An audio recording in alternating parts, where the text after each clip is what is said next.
व तो इज़्ज़ु मन तशा व तो ज़िल्लु मन तशा। औज़ बिल्लाहि मिनश शैतानिर रजीम बिस्मिल्लाहिर रहमानिर रहीम।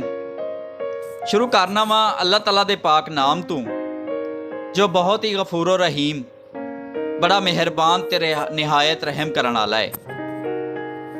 खवातीनो हज़रात, भैनों ते भरावो, मैनू अल्लाह तआला तो पूरी उम्मीद है कि तुसी जिथे किथे भी होवोगे खैरो आफियत नाल होवोगे, अल्लाह तआला दीयां नेमतां ते बरकतां समेट रहे होवोगे।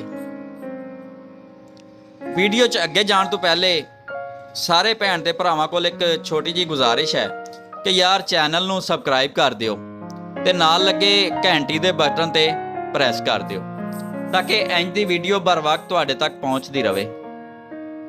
ते चलते हैं अज दी वीडियो की तरफ।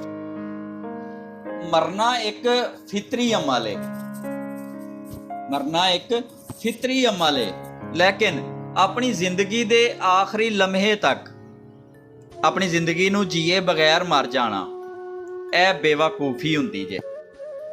जो इंसान जुल्म दे जरिए इज्जत चाहता है तो फिर याद रखियो अल्लाह ताला उन्होंने इंसाफ के जरिए जलील करता है।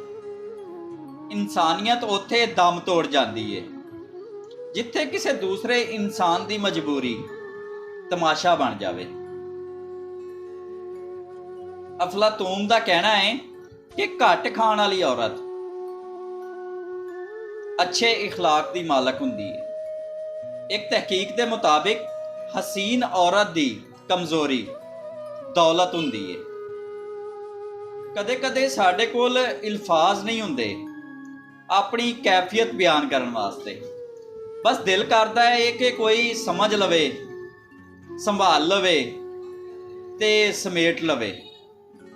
जदों सबर आ जावे, जदों सबर आ जावे, किस तरह पसंद दीयां चीज़ां दिल तो उतर जांदियां ने पता नहीं चलता।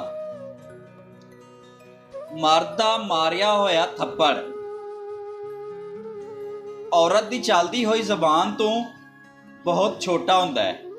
एक अरबी कहावत है कि अगर कोई इंसान खुद ही डुबना चाहता है तो फिर उसकी मदद करने का कोई फायदा नहीं।